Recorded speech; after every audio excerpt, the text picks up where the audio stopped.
And a very happy Wednesday to you at 12:07 in the West. It's the John Phillips Show. Mr. Randy Wings in Culver City. John, it is the 1-year anniversary of that horrific day where the Palisades burned, Altadena burned. There were several other fires, and some people are commemorating today in the Palisades by holding a rally. And that rally is called You Let Us Burn. Well, it's descriptive of what happened. A year out, people are still pissed.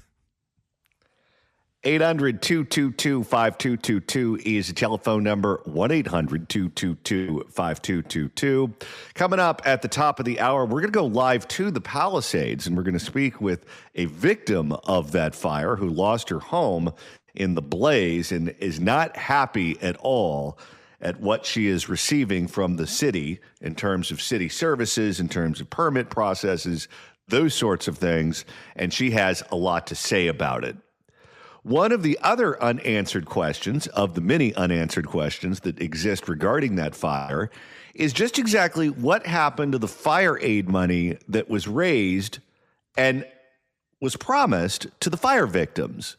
We know that $100 million was raised, and we know that different politically connected organizations, not-for-profits, benefited immensely from that money. But we've also heard from fire victims who said they haven't received any of it, that they've been inquiring about it. They certainly have needs. Many of them are still in temporary homes. Many of them are dealing with their insurance companies, where some of them had to lawyer up so they could have representation because the insurance company isn't giving them what they think that they're owed.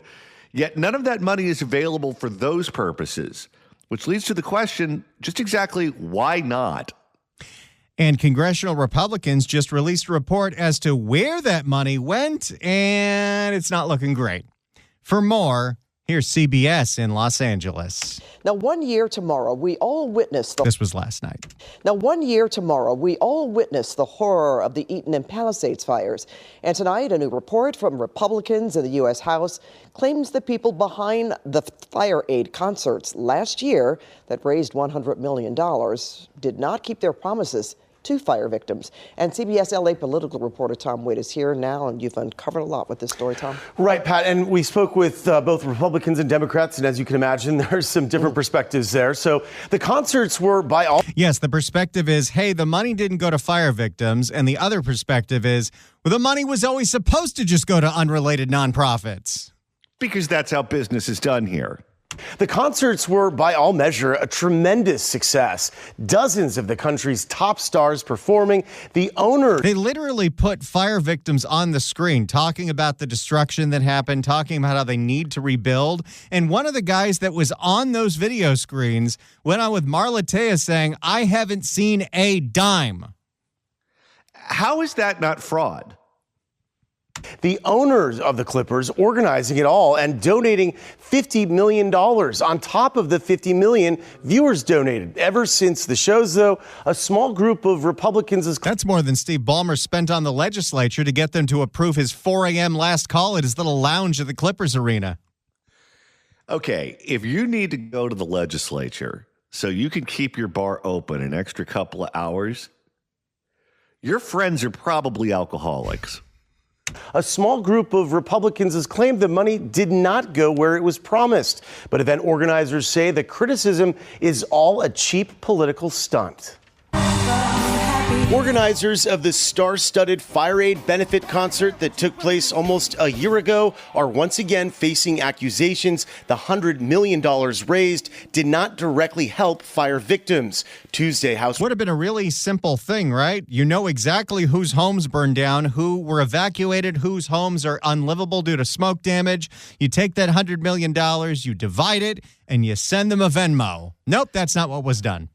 And here's the thing. Sometimes when you have a large-scale disaster, it's very difficult to find out who was impacted and who wasn't, because you're dealing with a lot of people over a large geographic space.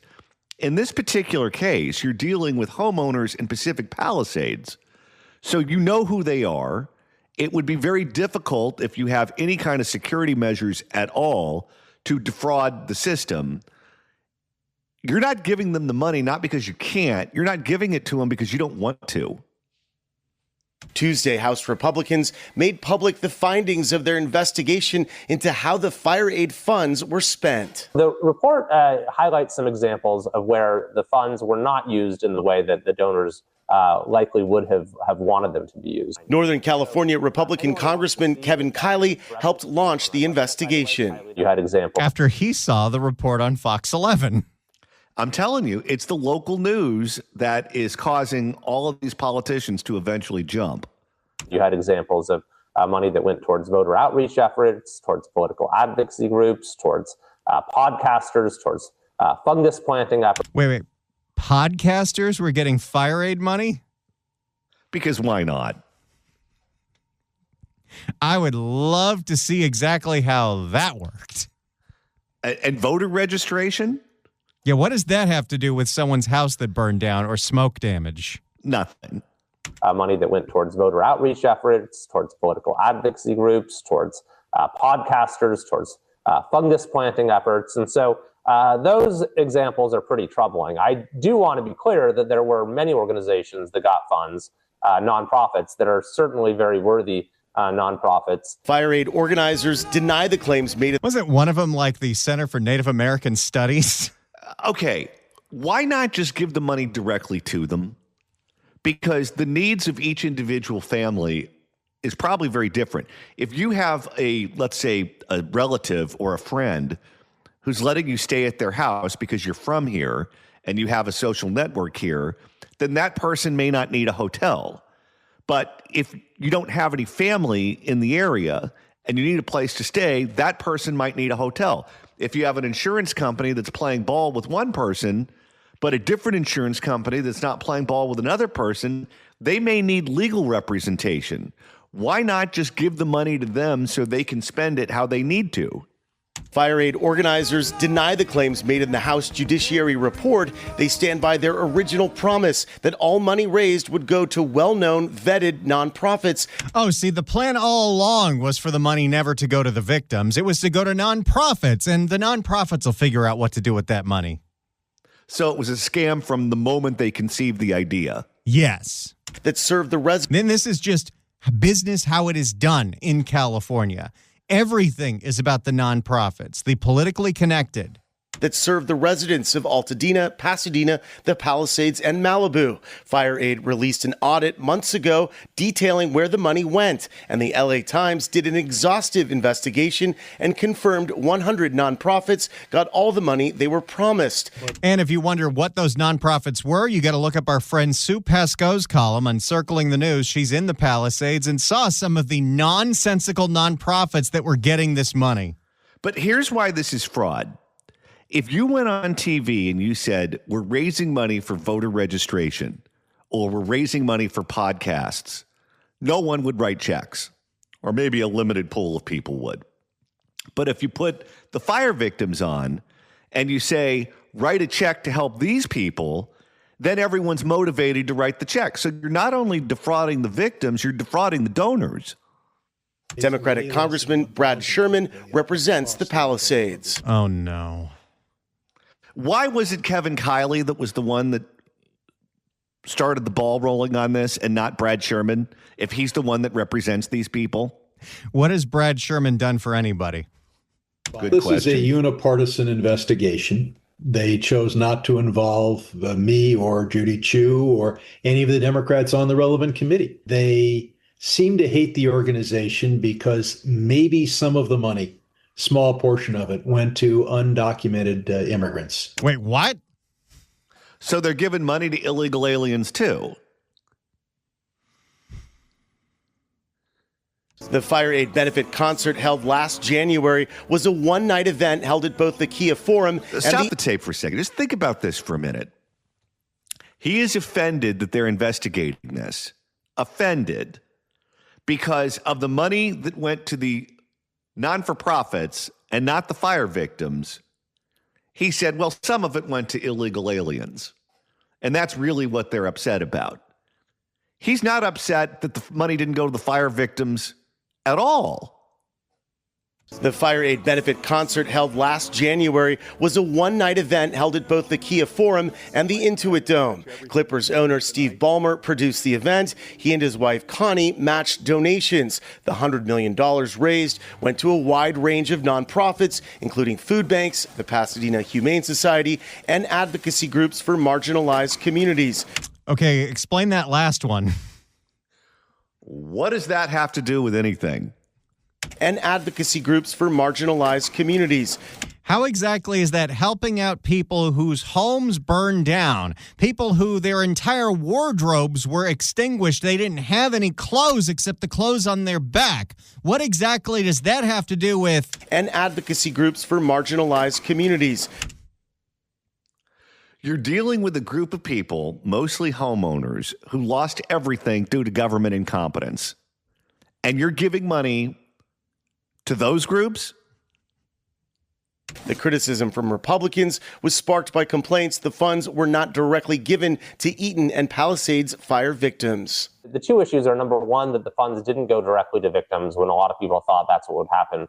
And then number two, maybe there were some of the nonprofits who got the grants that were not engaged in the sort of activities that the concert was intended to benefit. House Republicans also criticized Fire Aid for allowing the donated funds to be used for payroll expenses at some of the nonprofits. That's not helping out fire victims. So wait, so even if the nonprofit could, in theory, do something that could benefit some of the fire victims, the money's being eaten up by administrative costs. Well, of course. That's how this grift works. This is how the game is played in California. The attack in this report is that money was spent for salaries. Well, if you're going to be a legal aid center, you're going to have to hire attorneys. What exactly did the fire victims need from legal aid? They're saying they can't get any of that. Have you heard from one fire victim who've said that they've benefited from any of that money? I haven't. The phone lines are open. If you got made whole by Fire Aid, please give us a call. Over the past year, CBS LA has looked into many of the nonprofits that received funds, including animal shelters, food banks, and child care centers. Every one of them told us that Fire Aid delivered on their promises and helped make... Yes, Fire Aid all along promised to give money to nonprofits and not to fire victims. This is unreal. They're offended that people are complaining about this.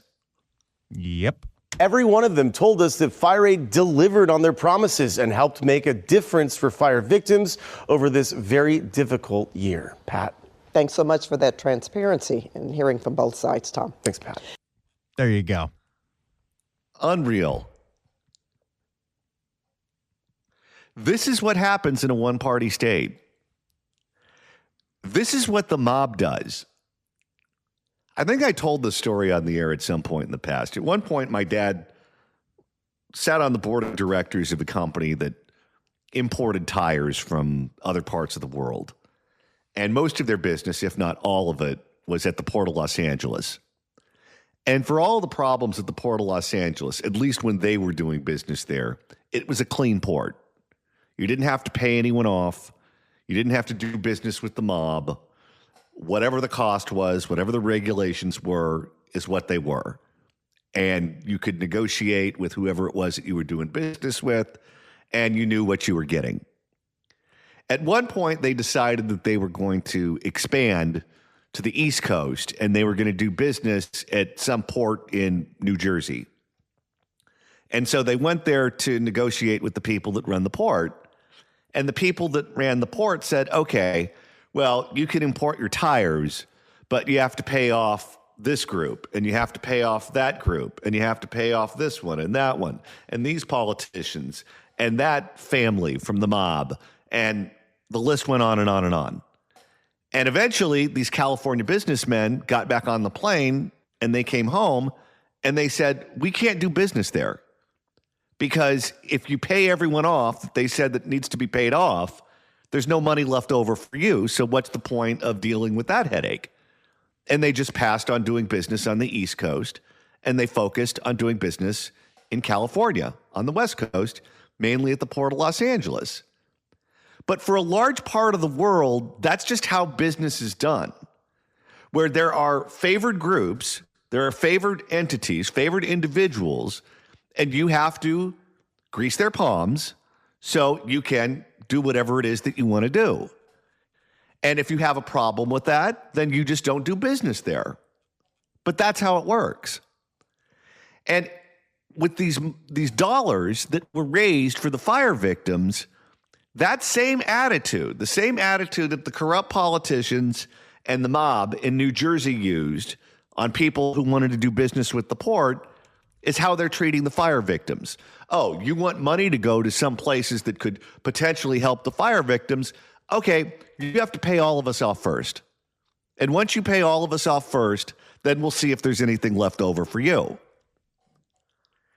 And that may be how they do business, but that's certainly not what the donors signed up for. And that's not what the fire victims signed up for when they agreed to participate in this concert. If they were upfront about that with everyone, no one would have had anything to do with them. But that's not how it operates.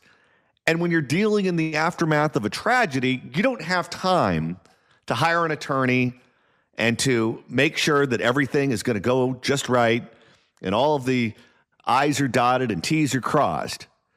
You just assume that they're coming in because they have good intentions. And then, of course, you're taken and you feel like a sucker. And that's what's happening to these poor people. 800-222-5222 is the telephone number. 1-800-222-5222. And on this, the 1-year anniversary of the fire that destroyed Pacific Palisades, Randy, we have some breaking news. At the You Let Us Burn rally, noted critic of the response to the Palisades fire, former reality star Spencer Pratt, has announced that he is running for mayor of Los Angeles. And he has been riding Karen Bass ever since this fire started. I don't remember him being particularly political prior to the fires. If he was, it certainly didn't end up on my radar. But after he lost his home in the fire, and I think his parents lived there too, and I think they lost their home as well. He certainly had skin in the game, and he has been all over this, putting up posts on X, putting up videos, doing interviews about what happened regarding those fires. And he is not happy with the service that the residents of Pacific Palisades, the services, have received from the city of Los Angeles. And Karen Bass certainly has taken shots at him since he started speaking out. And now he is a political rival. This is exactly what this mayor's race needs, because at this point, the candidates that have been announced they're running against her is minimal. No! All right, well, 800-222-5222 is the telephone number, 1-800-222-5222. If you'd like to email the show, you can do so at johnnydon'tlikeshow@gmail.com. That's johnnydon'tlikeshow@gmail.com. And Randy, coming up next week, we're going on the road. A week from Friday, which is coming up real quick, we're going to be broadcasting live from Sherman Oaks. Once again, we're going to the Pineapple Hill Saloon. You love it there. I love it there. They got that beautiful patio. Angela Marsden puts on such a great place for us. And they've got that back bar. They've got great food, great drinks. And we'll be there from noon to 3 on Friday the 16th. And we'll there not just to hang out and to celebrate Jimmy Buffett Friday, but it's also a very important show. Susan Shelley from the Howard Jarvis Taxpayer Association will be joining us. As the courts have made it easier to raise your taxes, come by and sign the petition to save Prop 13. You can work ahead of time and beat the line. Go to the website saveprop13.com and you can print out and sign that petition right now. We'll tell you more about your taxpayer rights and protecting Prop 13, but come by. It's our first big live remote of the year. You got plenty of time to get the day off, and if you're in the Bay, get a cheap flight down here. Don't worry, we're going to do remotes in the Bay this year. It's going to happen. But we're first remote of the year. Pineapple Hill in Sherman Oaks. Next Friday from noon to 3. We'll see you there. In the meantime, what do you say we make a couple of listeners very happy? Let's do that right now. We also need giveaways for San Francisco. Can we work on that? 790 KABC welcomes Glenn Hughes and Gilby Clark to the Canyon and Agora Hills on March 28th. Tickets on sale now at AXS.com. But right now, caller number 9 at 1-888-790-5222 gets a pair of tickets to the show. Tickets furnished by the Canyon, where music meets the soul. Good luck dialing. Let's go to Smitty in the Bay Area. Smitty, hello.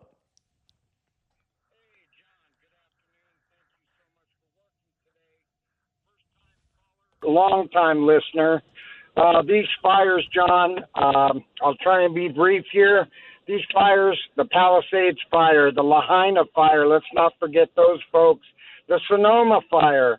I'm a general contractor in the Bay Area, John, and I walked into the Sonoma building department shortly before these fires, and on the wall they had the Planning Commission's map of exactly what they were going to do with a allotted amount of property in the Sonoma area.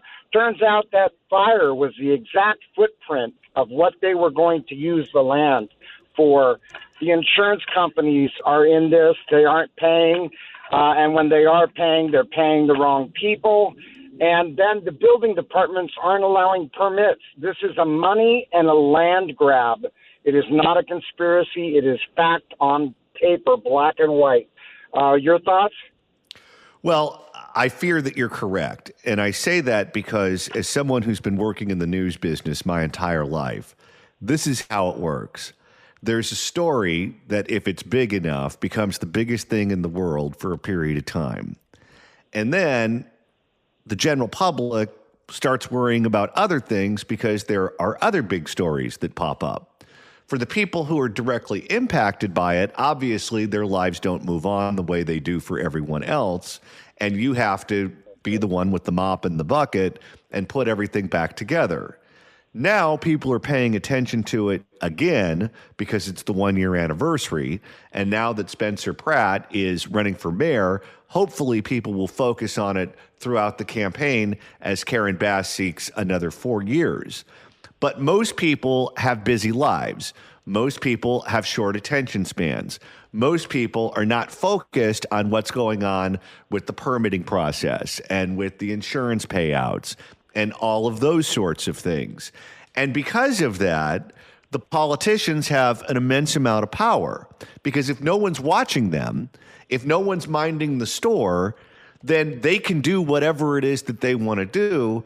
And the population of people who are going to be upset by what they're doing is relatively small. The population of Pacific Palisades compared to the city of Los Angeles, it's a tiny little fraction.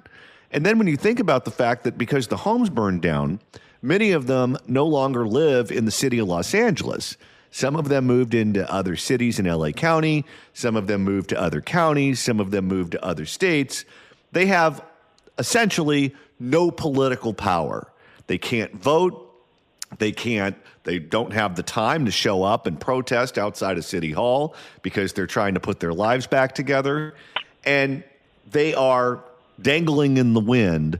And whatever it is that the politicians decide to do with them is what ultimately ends up happening to them. It's not fair, and it creates a perfect scenario for people who have already been abused to continue to be abused. We certainly saw that play out in Lahaina. We're seeing that play out in Pacific Palisades. We're seeing that play out in Altadena, albeit that's not part of the city of Los Angeles. That's an unincorporated part of Los Angeles County. It's wrong, it's immoral, but unfortunately, that's what's happening. Well, thank you for your time, John. All right, thank you for the call. I appreciate it. Let's go to Ray in Livermore. Ray, hello. Hey, John, thanks for focusing on the waste, fraud, and abuse in California, and now the obvious corruption. There aren't any other radio shows that I know of that spend as much time on specifically California, you guys, so thank you for what you're doing. What you said about the East Coast fraud is definitely true. I'm in a franchise system, and I operate in California. I'm blessed to do so. My friends in New York, I asked them how they do business in those high-rise buildings like in Manhattan, And he says basically he puts about $3,000 of $100 bills in his pocket in a wad. And each time he runs into a roadblock, which is you can't go there, like a parking attendant, an elevator operator, a manager of a floor, he just whips out the wad and slaps it into the hand, and that's his key to move through different places in the building. And it's the only way he can get business done is with a big giant wad of cash in his pocket. And if I've got time, there's a second thing I'd like to say. This model that's of fraud and this fire money is a business model the left has been using a long time. They used it in their homelessness money, doling out money to so-called nonprofits and other businesses, and then just much of that money I call boomerang money. It finds its way back to politicians and people who are involved in setting up these basically criminal fraud operations to dupe good people who want to help fire victims or good people who want to help the homeless or anything else. And they're all being used. The victims, the donors, everybody, and politicians and these fake nonprofits are laughing all the way to the bank.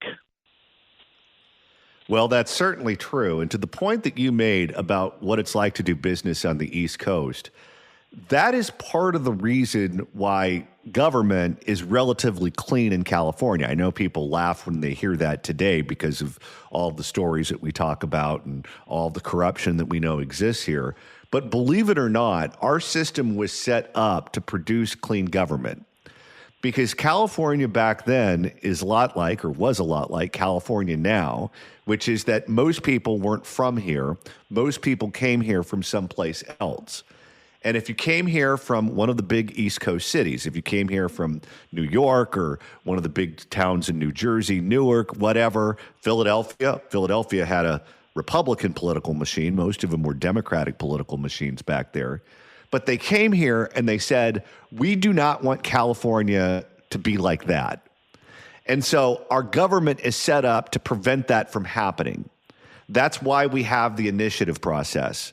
That's why we have the recall. That's why we have the referendum. That's why we have nonpartisan races for local office. We have all of these stopgap measures that are built into our system to prevent that kind of corruption. Now, nothing is foolproof. There's not a system of government that exists that will prevent all forms of fraud from happening.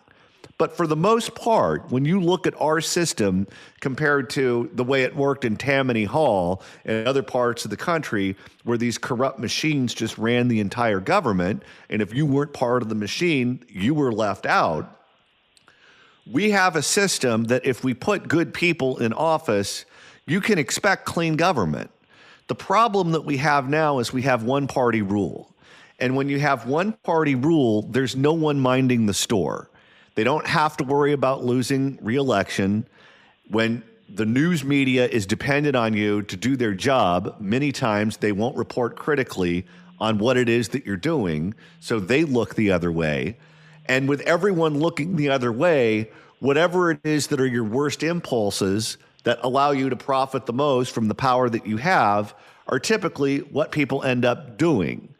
And that's what we're seeing right now play out with the fire aid. That's what we see with the homeless money. That's what we saw with that sexual harassment hotline on the MTA that nobody was calling.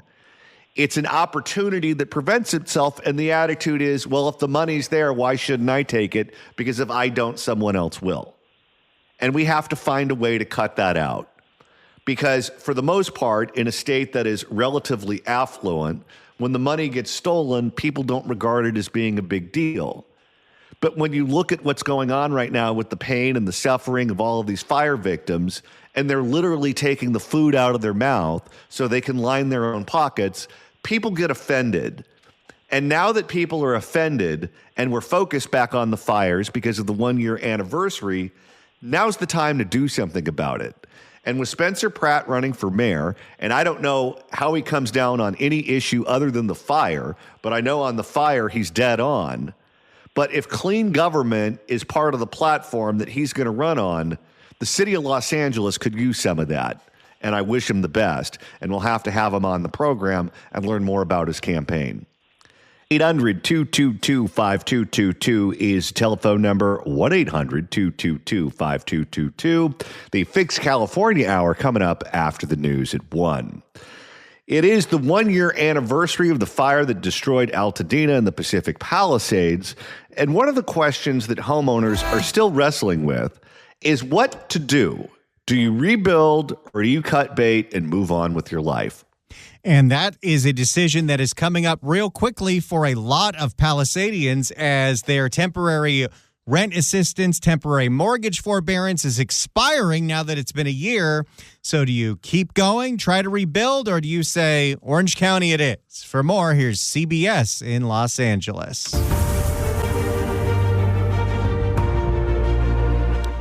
A year after the Palisades fire, and many families are still grappling with an agonizing choice: find the money and resources to rebuild or move on. CBS LA's Tom Waite makes it extra difficult when the insurance company still won't pay you out. I don't know what you do. Well, I know what I would do. I would move on because I know how bad the city of LA is, and I know how bad the California Department of Insurance is, and I know how bad the insurance companies are. But if you are on the fence or you would like to rebuild, I don't see how you move the ball forward. CBS LA's Tom Waite takes us inside the struggle and what's being done to keep a community together.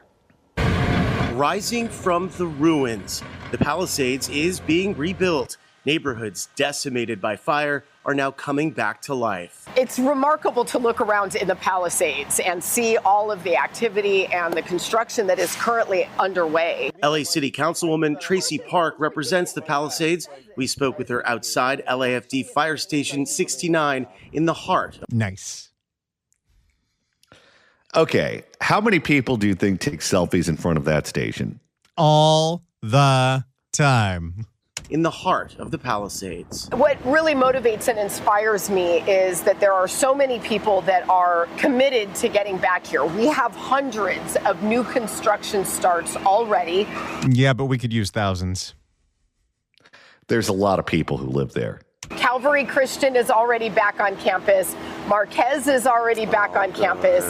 Pali High is coming back January 12th. That is going to be game-changing. They no longer have to have that pretend school inside the left-out Santa Monica Sears.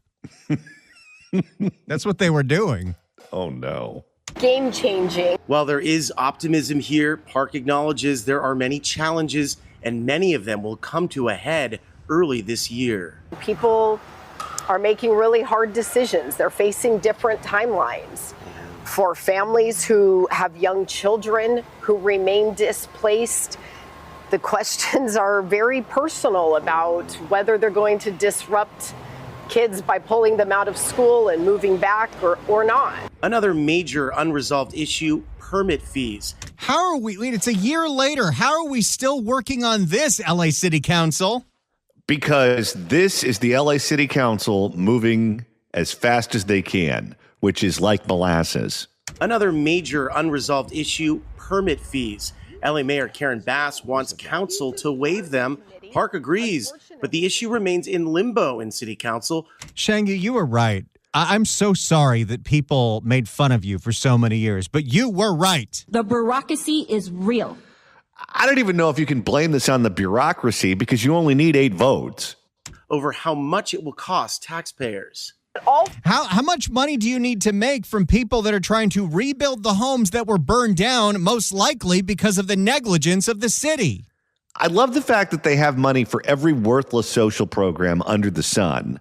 But when it comes time to do something for the fire victims, suddenly they become budget hawks. Well, and this is another thing that Tracy Park has pointed out. You know, there was that, what was they called the so-called mansion tax passed a few years ago, Measure ULA, that was supposed to house people that are homeless by charging 5% on homes that are worth more than $5 million, which is pretty much any apartment building. And yeah, probably a lot of places in the Palisades. Guess what? When thousands of people lost their homes overnight, there was no money in that fund to help any of them. You don't say. All fees should be waived, period. Whether you owned a single-family home, an apartment building, a commercial building. This isn't like you're doing a remodel. the city of LA, through their negligence, burnt down your house. So why do you have to pay to get a permit to rebuild it? It's not even only like you're not doing a remodel. It's not like you're doing them a favor. Their house isn't there because of the city's negligence. A mobile home or anything else. This is not a voluntary rebuild or remodeling effort. Restoring what was lost is complicated, but it's possible. New homes are already fully constructed. This is one of the new homes that has been completed. And a lot of people here in the neighborhood say that is a major sign of hope. They just started like a week or two ago. Yeah. Sarah Emanuel and her family lost their home in the fire. They just moved back to the Palisades, living in a rental while they rebuild. We're so happy to be back. Our hope, I think, is that more stuff opens up. Maybe Chipotle is open later than 3. I guess. Oh, boy. Chipotle closes at 3? Well, I would imagine the clientele right now for Chipotle in the Palisades is all the construction workers. And that probably means the shifts are over at 3. So there's not really a nighttime crowd for your burrito bowl. But what if you want to get food poisoned at 5? I had a feeling that was coming. Maybe Chipotle is open later than 3. I hope everything just gets rebuilt and all the families get to move back here because it's a nice place. The new Palisades will be different, but these families are determined to restore their neighborhoods and their community. Tom Waite, CBS, LA. It is an embarrassment that even though Karen Bass promised she would get it done, they still, through the mire of the LA City Council, can't figure out how to waive permitting fees for people whose homes were burned down. I will say this, though. It's definitely on brand. Let's go to Vic in LA. Vic, you have about 30 seconds. Go. Hey, John. Good to be on. Hey, I'm commenting about foreign investors buying up big buildings in California because although there's a law that says they are supposed to maintain and provide healthy air inside that building, there's no mechanism for enforcement. And a lot of people are getting sick inside those buildings because instead of properly servicing the HVAC system or air conditioner system, they're just dumping toxic chemicals in. And there's very little proof and no way to stop it. All right. Thank you for the call, sir. The Fix California hour is next. Don't you go anywhere.